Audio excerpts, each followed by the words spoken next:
ভারতে ২৪২ জন আরোহী নিয়ে এয়ার ইন্ডিয়ার একটি বোয়িং 787/8 ড্রিমলাইনার গুজরাটের আহমেদাবাদ বিমানবন্দর থেকে উড্ডয়নের কিছুক্ষণ পরই বিধ্বস্ত হয়েছে।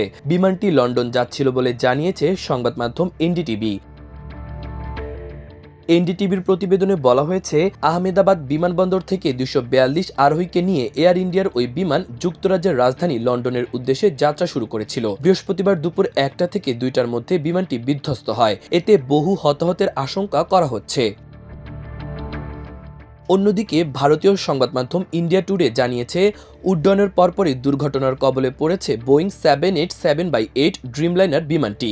এতে ২৪২ জন যাত্রী আরোহী ছিলেন, যার মধ্যে ২৩০ জন যাত্রী এবং ১২ জন ক্রু সদস্য। তবে বিমান বিধ্বস্তের এই ঘটনায় ঠিক কতজন যাত্রীর প্রাণহানি ঘটেছে সেই বিষয়ে সুনির্দিষ্ট করে কোনো তথ্য জানা যায়নি।